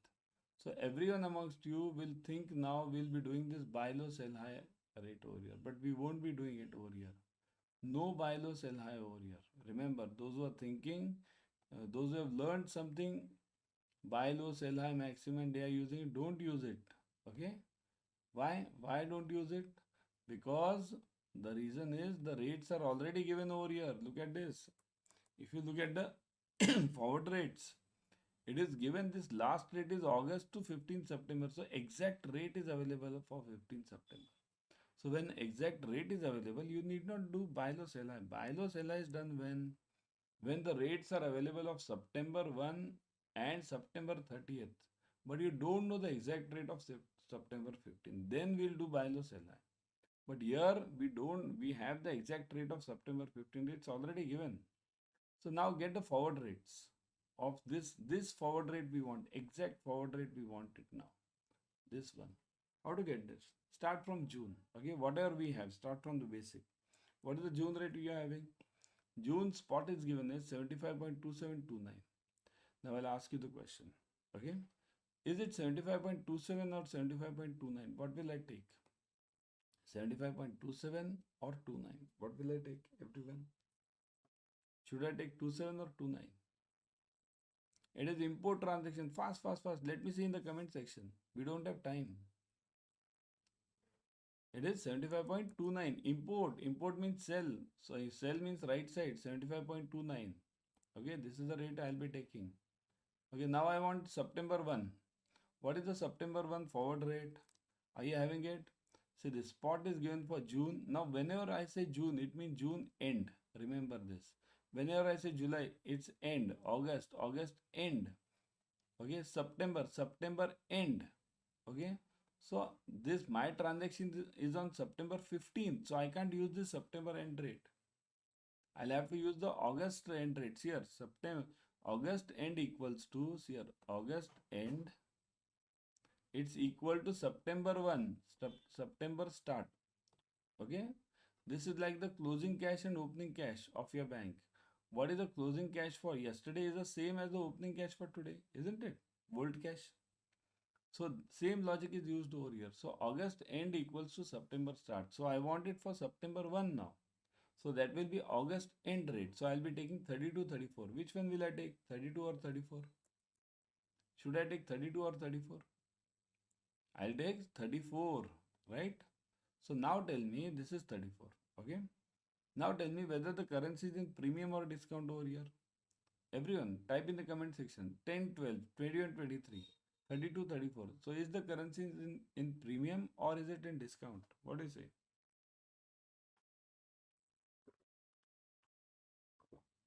Hmm? It's in premium. Remember, when your right side is higher, right side is big, okay, in forward transactions, the currency is in premium. Always remember this, premium. When your right side is big. So vice versa is also true. When right side is small, it is in discount. And whenever we have premium, we'll have to add the forward points. Always add. Okay. So now it is in premium. I'll have to add it. But see this 34, I'll do it. I'll take this 34 now. Oh, over here. I'll take this 34. So what is my rate now? 75.29 plus 0.34. Take this point. Huh? So what is the answer now? 75.29 plus 0.34. So what is the answer you're getting? It is 75 point what? 75.6 and 3. 75.63, right? Add this. How many of you have got this? 29 plus 34. 33, 43, 53, 63. Isn't it? This is one. But I want it for September 15th now. So what will I do? I'm having this rate up to September 1. I'll take the forward points for September 15th now. What are the forward points given? 6 and 7. Okay, this one. 6 and 7. Seeing this? 6 and 7. So what will you take now? 6 or 7? Everyone type in the comment section. You will take 6 or 7. I'll take 7 because sale. But I won't take only 7. It is 0.7. 0.07 because we require after 0.2 digits. So 0.07. So what is this now? Again, premium or discount? Premium. So I'll add this. So it will be 75.63 plus 0.07. So 75.70. This will be my rate for September 15. Exact rate for selling. Okay. Selling. But is this a final answer? No, this is not the final answer. Why? Because I have to charge this margin also, TT margin. Where is it mentioned? We have not mentioned anything about the TT margin. So what is the TT margin then? Say this TT margin is always taken like this. Whatever rate you get, 75.70 into what is that? 0.2%? What is it given? 0.2%, right? So 0.2 upon 100. 0.2 upon 100. So what is the answer you're getting? Try it on the calci, everyone. Everyone should be able to do this now. Fast. Everyone should be able to do this. Fast. Try it on the calci. What is the answer you're getting? Everyone. Yeah. Let me also try along with you. So 75.7 into 0.20. So 0.02 you can write it or you can divide it by 100 later. So it is, what is the answer you're getting? You're getting 0.1514, right? This is the answer you might be getting, right? 002. So 0.002 into this. So 0.1514 you are getting. Are you getting this? Everyone type yes in the comment section if you are getting it. Are you getting the same answer? Okay. Chalo, move on. So this is my margin. So what to do with this margin? Remember, whenever you are selling, you'll always add the margin, TT margin. Huh? And whenever you are buying, you'll always subtract the margin. Okay. So now what am I doing? What am I doing? I am doing the import transaction, means selling. So I'll add this. So what will be my final rate now? 75.70 in plus 0.1514. So what is the answer you are getting? Add it. So let me see the answer from your side. It is 75.7 plus 0.1514. Everyone tried 75.85. 75.8514. This is the exact answer you will be getting. And this is your final answer. Okay. But what do you mean by this rate? What has happened actually? In this whole transaction, you have got the rate. But what has happened? This much amount you'll be debiting it to the customer. See this 75.85 because $1 lakh are to be given. So what amount will you be debiting to that customer? So 75.85 14 into 1 lakh. $1 lakh, right? 1 lakh. So whatever that amount is. So it is around 75 lakhs, right? That much will be the amount, isn't it? Yeah, into $1 lakh. So multiply this. So you'll get something 75.8514 lakhs. This much amount you will be debiting to the customer and then passing on the $1 lakh to the next party in foreign. Okay. So this was the actual case study. In exam, how will they ask you? They'll ask you various questions. They'll ask you, okay, what is the spot rate for June to be taken? Okay, what is the September 1 for this forward rate? What is the September 15th forward rate? Will you be using buy low, sell high in this exam, in this question? So these all questions will be asked to you and you must be prepared for that. For that, you must have studied this case study. Okay. Before going ahead, everyone download Adda 24/7 app on your mobile. In this app, you'll be getting the premium study material plus live classes, ebooks, tests, everything you'll be getting. Okay. Whatever we need for clearing JIB and CIB, we get it over here.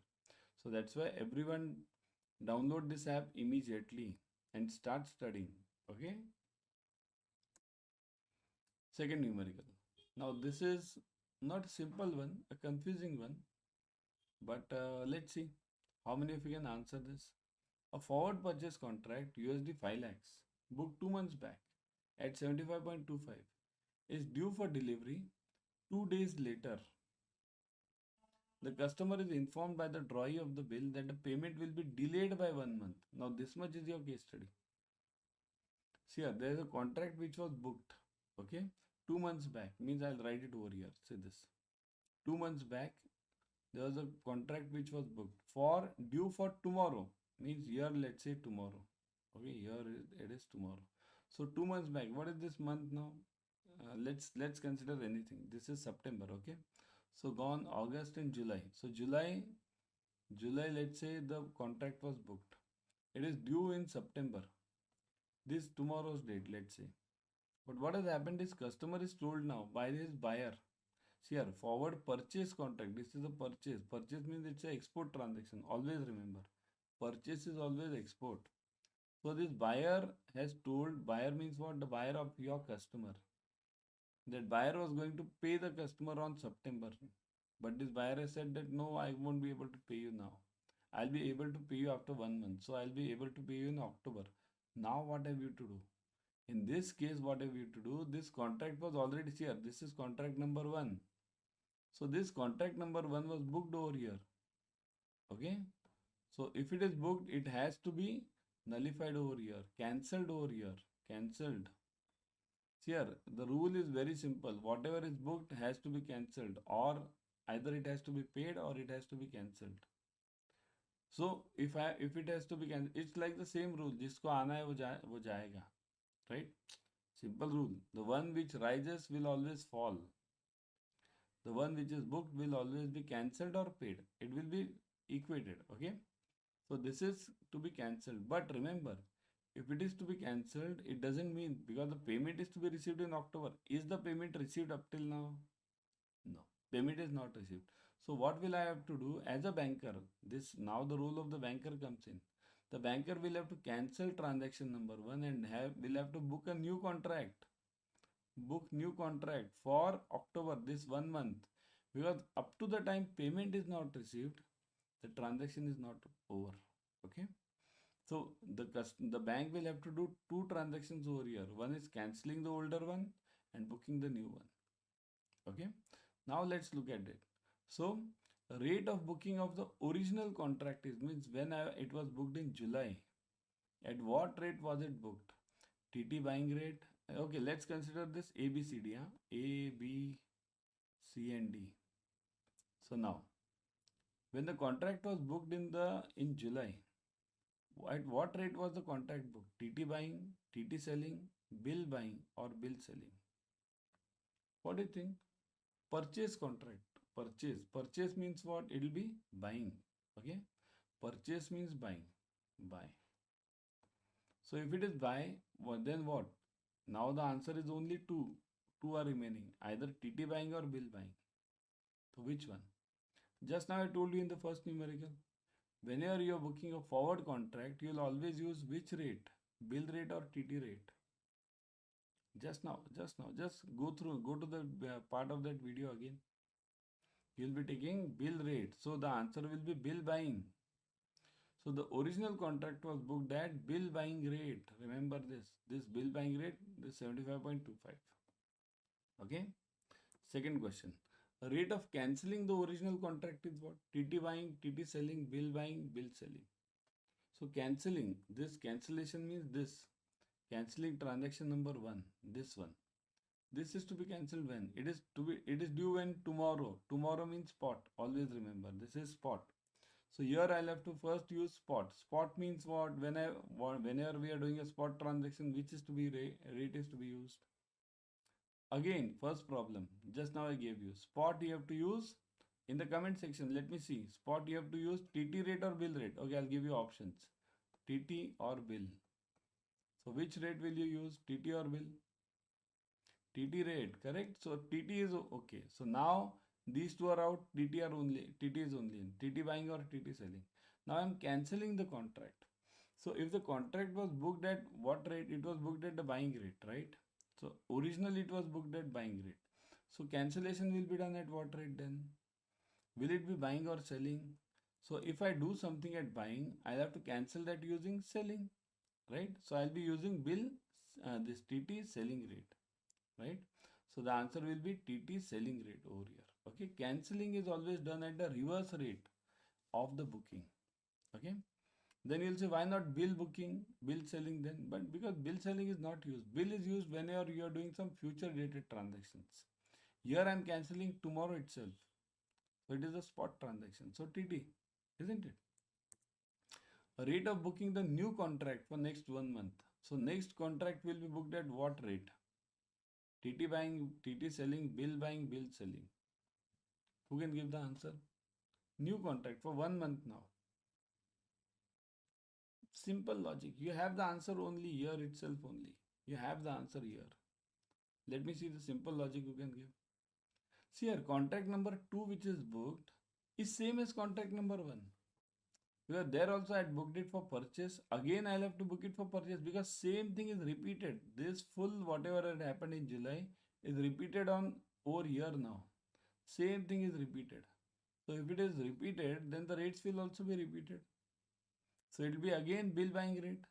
So I'll be using bill buying rate. But the rates will be different. Of course, not the same rate, but the logic is same. I'll be using the bill buying rate only again. Okay, new contract. Of course, the rates will be for today, whatever the rates are. Okay. Hi friends, welcome to Adda 24/7. We are in the Scholar series for BFM. Here we are covering important theory and objective questions. So watch the series till the end. Okay, let's start. So, Fintech. First definition. Fintech means what? Fintech refers to the synergy between the finance and the technology. See here, sometimes they call it fintech, and there is a separate word called as techfin also. Techfin. Okay. So techfin and fintech, these are not same words. Fintech means first finance, and then technology. Finance plus technology. So basically this company is in finance and then it is using technology. But techfin over here means the company is in technology. Understand the difference? Technology and then it is doing finance. Okay. Now you'll say, sir, what is the difference? Only words are the different over here. See, the difference is like this. Suppose SBI. SBI will fall in fintech. SBI, HDFC Bank, all are banks. They are fintech. They are first finance, then technology. Techfin means what? Google. Google will fall in techfin because it is first technology and then it is giving loans. PhonePe. First it is technology, then it is giving loans. Google, PhonePe. Okay. So these are all the techfin companies. Understand the difference. There is a slight difference in the words, but huge difference in the overall companies. Okay. So finance plus technology. Fintech refers to synergy between finance and technology. Okay. Second one, RegTech. Now, what is this RegTech? See, the words you can break it up over here. Reg means regulatory. Reg plus tech. So, reg refers to regulatory. Technology in regulatory aspects, focusing on automation of the compliance processes for the banks, right? So, automation of the compliance. What do you mean by automation of the compliance? What is this? Okay. Here, I'll give you simple reason, simple logic behind this. Compliance. Let's talk of simple terms like large cash transaction report. Again, large cash transaction report means any transaction about 10 lakhs of cash, right? So in large cash transaction report, why has a bank or the employee to report it? As you are having the technology over here, right? So immediately it should be reported. It should catch which is the large cash transaction report and give it, isn't it? So that is known as automation. Similarly, for this bill of entry also in trade finance. Now, those who have covered this batch, those who are in the batch, they'll understand the SDF form and BF form. BEF. I told you BEF entry is now BEF report is now removed, right? Why? Because of this automation in the technology. Means bill of entry, whatever is coming in, why should it be reported separately now? Once it's in the customs office, you get it through their system, it is automatically reported to RBI, isn't it? So automation means reducing or removing the manual work in the compliance part at least. Okay, because compliance, always the problem in compliance is if there is a human intervention, always it faces the problem. There is some error, some manual error. So if it is done by machinery, nothing as such. What has happened in clearing now, isn't it? What is clearing? Clearing is gone now. It's all automation now, isn't it? AI, artificial intelligence. It refers to the simulation of human intelligence in machines that are programmed to think like human beings and mimic their actions. Understand this, programmed to think like human beings. You'll say, sir, how can a machine replace a human being? Of course, it can't. No machine can replace a human being. But if you look at your banking activities, what are you doing in the banking? Tell me. If you look at the banking activities, just tell me one answer. Everyone give me the answer in the comment section. Give me one answer. How much part of your job is repetitive in nature? Repetitive means daily you are doing the same job. Same job, same desk, everything. So how much part of your job is repetitive? I'll give you two options. One is almost 90% of your job, and second is 10% of your job is repetitive. Every time it's a new job. Right? Give it in the comment section. Everyone write in the comment section. How much part of your job is repetitive? Correct. Almost 90% of your job is repetitive. 90%. Because daily you can't have new things, isn't it? Will you have daily new challenges? No. We'll have repetitive job almost every day. Some days some new thing comes. Okay, so whatever is repetitive, that can be done by the AI. Here, simple thing is, whatever is repetitive can be handled by the machines. It's that simple. Okay, and mimic their actions. Mimic means rehearse, means do it again. Okay, so AI basically whatever you are seeing right now, chatbots. What are chatbots? Chatbots we see everywhere nowadays. You go to any site and you see, may I help you? Then you type in that message and then you get chatbots. So now chatbots have gone to the higher level. Now we have something called as chat GPT. So chat GPT, what do you get over there in chat GPT? You get various other things also. Not only this replies, but also you get the this artificial intelligence helps you to find the answers to the repetitive questions of the customers. Okay. Next is machine learning. Machine learning refers to the uses of algorithm by analyzing millions of data sets to provide inputs to the banks in the areas of customer transaction history, behavioral pattern, advisory services, etc., thereby enhancing the customer experiences with the banks. Now, what do you mean by machine learning? Here, machine learning is known as learning by the machine. It refers to the algorithm by analyzing millions of data sets to provide inputs to the banks. So learning by the machine means this is called as there's a word in machine learning that is called as cognitive. This word you will hear many times. Okay, cognitive, TIVE. Okay, cognitive means continuous learning. It refers to the usage of algorithm by analyzing millions of data sets to provide inputs to the banks in the areas of customer transaction history. So, whatever are the customer transactions, whatever are the behavioral patterns of that customer, advisory services. So, all these things basically behavior patterns. Here, if you see the behavior pattern of any customer in the at least in the financial field, by that you can definitely govern which products are to be sold correctly to that customer. Okay, thereby enhancing the customer's experience with the banks. So if the customer receives proper treatment or proper advice as per the customer's requirement, then definitely what happens in that case, the customer will stick more to your bank rather than giving some vague means. For example, I'll give you, suppose if any customer is requiring, let's say, loan. Okay, he is facing some financial problem and you are trying to pitch to that customer insurance or mutual fund. These are investment products. So will that customer come for this mutual fund or investment with you? No. That customer requires a loan, so you have to pitch in the loans. How will you know whether that customer requires a loan or not? Through his or her behavioral pattern. Okay? Behavior pattern means if that customer has asked for the loans, or if there is huge cash withdrawal or transfers from that account. So that is all captured under AI now and machine learning. Okay. So it refers to the usage of algorithm. Remember this word algorithm. What is algorithm? Algorithm is a set of computer programs. Okay, done. Computer programs. Okay, which make this machine think on the repetitive jobs. Okay. Everyone subscribe to Officers Adda 24/7 YouTube channel. In this channel, you will be getting latest updates on JIB and CIB. Number one. Number two, you will be getting all the free YouTube series on JIB and CIB earlier. So subscribe to it, click on the bell icon, click on the like button, click on the share button, share it with your friends, isn't it?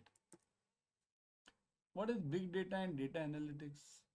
Here, big data deals with the data sets that are too large or complex to be dealt with the traditional data processing application software. Now, what do you mean by this? Here, many times in your computer itself, we see our own computer, your home PC it might be, or in your bank PC also. The computer operator or the admin guy, systems administration, when that person checks your computer and he or she says your data is too much loaded, your server or your CPU does not support it, your laptop doesn't support it, memory is too much gone. What is that? What is that person saying actually? That person is talking of big data. See here, every machine has its own capacity. Again, suppose if I want a huge data analysis of entire banking industry, I can't keep it on a single PC or even a simple server. For that, huge servers are required, right? So big data deals with data sets that are too large or complex to be dealt with by traditional data processing application software. Okay. Big data is advantageous where volume, variety, and velocity of the data is used. Now, understand the three words, very important. Okay, volume, variety, and velocity. Velocity means speed. We require huge speed. Okay, science graduates might understand this. Okay, velocity is speed. So, volume, variety, and speed. All the three things are required and they are huge. Volume is huge means if you consider SBI, what will be the volume? If you consider your own bank, forget SBI, your own bank, what will be the volume? Per day volume. It will be huge. So your server needs to cope up with such big volume. Variety. There are thousands of transactions, variety of transactions. So all the variety needs to be captured in your system. Similarly, velocity speed. If you imagine in the bank, if when you are using your system, and if it takes around 1 minute to answer, even 1 minute is a long time in front of that customer. Waiting for 1 minute is a huge time. Okay, so that's why it needs to be at a huge speed. That's why we have all this 4G, 5G, 6G, all these things. Okay, got it? Data privacy and digital privacy. Now, what is this data privacy? See this. These words many of you might be knowing now by now, isn't it? Privacy means secrecy, right? Digital privacy, same. Okay, digital and data both mean one and the same thing. So, data privacy or digital privacy refers to the protection of an individual's information that is used or created while using the internet on a computer or a personal device. So, what do you mean by this? Refers to the protection of individuals' information. Individuals' information. Okay. Now, what all information can the individual have? Individual will be having various informations like name, mobile number. That is common thing. Address, right? But like graduate, what is your education level? Then what is your family size? Are you holding any assets, car or anything? Okay. Plus, have you taken any loans? So these are all the individual informations. Remember, individual information can be of two types. Always remember, it will be of two types. One is static, and second is dynamic. Okay, dynamic. Static means what which does not change.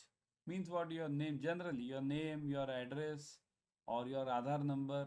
These don't change. PAN number, they don't change at all. What is dynamic? Are you holding a car? Are you holding some loans? These are all dynamic things, right? Education level is static generally because once you are educated, you won't change your education. Yeah, generally I'm talking. Huh? Somebody can do the changes in that also. Okay. So static and dynamic means that. Okay. Refers to the protection of individuals' information that is used or created while using the internet. While using the internet means whenever I fill up any form for Google, or if I fill up any form for your bank, online form. So if that form, it gives my all the details and that is breached, that is shared by your bank, let's say, with someone else. So what is that? That is affecting my privacy, isn't it? While using the internet on a computer or a personal device. Personal device means anything related to computer or mobile also. Okay. Everyone download Adda 24/7 app on your mobile. In this app, you will be getting the premium study material plus live classes, ebooks, tests, whatever we require for clearing the JIB and CIB, we'll be getting it over here. So that's why download it right now. Okay. Data breach. What is data breach? Sure. Just now we talked about data privacy. Importantly, remember these are all the important questions, and you'll get some of them, at least two or three of them, two at least out of this series, whatever we are talking right now. Today's session, you'll get at least two 1 mark questions in your exam. Okay. So now you know everyone among in CIB knows the difference between 1 mark, the importance of 1 mark. The difference is 49 and 50, right? 49, 50 is cleared and 49 is not cleared, isn't it? So data breach. Data breach refers to the security incident in which malicious insider or external attackers gain unauthorized access to the confidential data or the sensitive information such as medical records, financial information, or personally identifiable information. Now, data breach means what? Just now we discussed about static and dynamic, right? Dynamic means what? Here, this security, generally this dynamic information is very sensitive because static information generally everyone knows. Where are you staying? What are you doing? Okay, all these things which don't change. This generally everyone knows. What is important is dynamic, and all the companies want this dynamic data because it is changing. It is changing, and what happens? Your habits are changing accordingly. So, data breach refers to security incident in which the malicious insider. What do you mean by malicious insider? Insider means that person working in the bank itself. That person compromises the data and gives it to some other external company or external attackers. External attackers means what? These are all those attackers, these cyber attacks. Okay. So these cyber attackers or these insiders gain unauthorized access. Unauthorized means even the banker will can get unauthorized access. Suppose if you are in the branch, do you have the access to the head office data or sensitive data, balance sheet and everything? Do you have access to that? No. That is, if you have access, you are in the branch, you have to get access only to your part.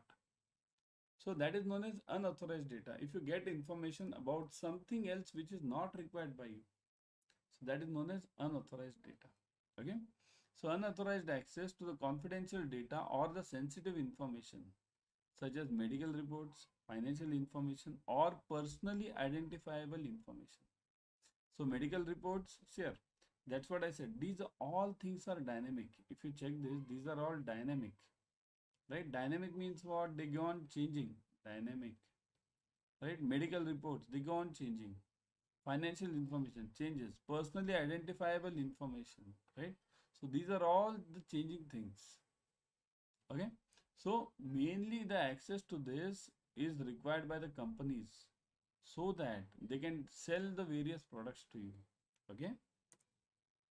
P2P lending means a financial innovation which connects borrowers seeking secured and unsecured personal loans with investors looking to earn higher returns on their investments. P2B. P2B means peer to peer. This is known as peer to peer, or in simple you can call it peer to. It's two, peer. In simple way, peer. You can call it peer, people to people. P2P lending is an important aspect coming. This P2P lending will change the entire banking scenario. Remember this. So, financial innovation which connects borrowers seeking secured and unsecured personal loans with investors looking to earn higher returns on their investments. So, P2P lending will change the entire. See, right now, what is happening? Why are people depositing money in the banks? Because they don't know who is to pay, who wants the loan, and they don't have the confidence on that person who will get the loan, right? Suppose if I get somebody, tomorrow you require the loan. Okay, you require, let's say, 1 lakh rupees, and I am having excess 1 lakh rupees. So why should I deposit it in the bank and then that bank gives you the loan? I'll directly give you. So that is known as P2P lending. So there are certain problems in that, but those can be tackled nowadays. There is account aggregator system that can definitely tackle it. So it means secured and unsecured personal loan, the person who wants it with the investor, connecting this buyer and seller. It's that simple. Cloud computing, it refers to the delivery of computing services including servers, storage, databases, networking, software, analytics, and intelligence over the internet to offer faster innovation, flexible resources, and economies of scale. Cloud computing, you must definitely know this definition because this is the important part of technology in international banking. Computing services including servers, blah blah blah, storages, databases, software, analytics over the internet. Now remember, over the internet means this is the server will not be a physical server, it will be in the cloud. You might have seen many of these, right? Many of the companies have come like that. What GoDaddy, right? There's a company called as GoDaddy. Check that, okay? That is giving online servers. Okay, there is many of them are there. One I know because I've used that data. Servers, storage, databases, networking, software, analytics, everything on the internet. There is no physical existence. To offer faster innovation, flexible resources, and economies of scale, right? Clear? So everything is on internet over here. There is no physical thing. Okay. Now, to join, as I told you, join this Adda 24/7, download this app or join the YouTube channel. But how to join it? See, just scan this QR code right now. This blue QR code is for Telegram channel, official Telegram channel. Scan it. For all, you might be in JIB, you might be in CIB or any other bank promotion. Similarly, YouTube. Scan this right side QR code, this one, okay? This QR code. Then if you want to join this Instagram, okay, join this QR Instagram. Okay, scan this QR code and you'll join this Instagram channel. Remember, there are many fake channels available. Fake channels. So we need not join those. Okay. Because here in the world there are always copycats, right? So that's why join it immediately. DigiBank, an entire bank squeezed to fit in your smartphone. DigiBank, there is no physical existence of that bank. Remember, there is no physical existence of that bank. There is only one head office. There are no branches. DBS has started DBS. They have started DigiBank. Many of the Indian banks have also started DigiBank. No physical branch. Only head office. That's it. Regulatory sandbox. This is a new definition. It refers to an environment where it allows the regulator, the innovators, and the financial service providers and the customers as final users to conduct field tests to collect evidence on the benefits and risk of the new financial products. So, where regulator, innovator, and the financial service providers. Now, look at this. All these elements, these are all the we call the stakeholders: regulator, innovator, financial service provider, customers as the final user to conduct field test to collect evidence. So field test is collected. Important part over here is field test. Okay, conduct field test to collect evidence on the benefits and risks of the new financial product. So whenever I am launching a new product, what are the benefits of that? Will it be harmful? Will it suffice my this purpose? So that all evidence is collected using this regulatory sandbox. Okay, understand this word is very important. Conduct field test to collect evidence on the benefits and risk of the new financial products. Robotic process automation. It refers to the process of assigning manual repetitive tasks to robotics instead of humans in order to streamline workflows in financial institutions. So it refers to what? The process of assigning manual repetitive tasks to the robotics. Here, assigning manual repetitive tasks to the robotics instead of human beings. So robotics instead of human being, that is the basic logic behind this robotics process automation. So human beings should not be used for repetitive jobs. Human beings should be used for innovative jobs. Okay. Blockchain technology. Blockchain is a system of recording information in a way that makes it difficult or impossible to change, hack, or cheat the system. Okay. So blockchain is basically recording information. Okay. So that was a session for you. Now before going, let me tell you, we are having the scholars batch for June 24. All the 4 subjects are covered: ABM, BFM, ABFM, and BRBL. You can join the Mahapacks 2.0 also. In Mahapacks, you are getting multiple batches for each subject. Okay. Plus, you are getting ebooks, tests. Let me show you. Let's go to Adda 24/7. Always, I will suggest you to go through the app. Okay. In the app, you get 1% extra using the coin systems. So, let's go to Adda 24/7. Look at this.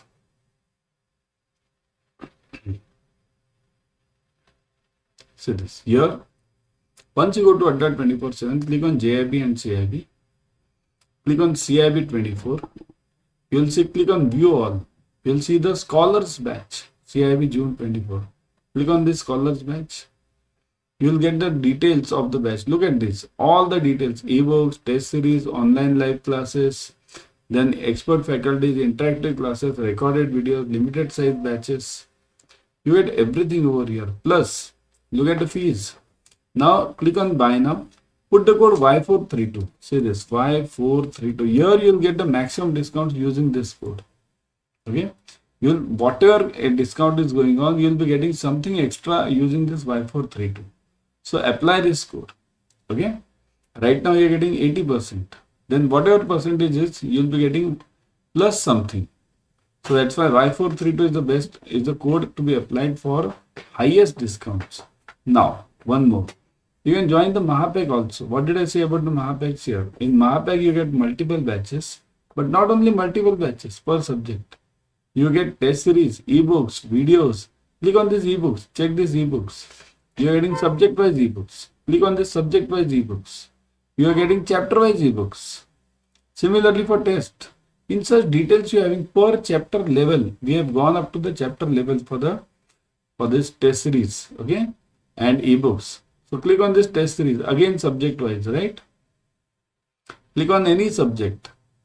You'll get again mock 1. These are almost chapter wise now. So such is the details you are getting, chapter wise ebooks as well as tests, plus you are getting various other details like online live classes, test series, ebooks, experienced faculties. As already I have told you, there are 3 tenures for this: 3 months, 6 months and 12 months.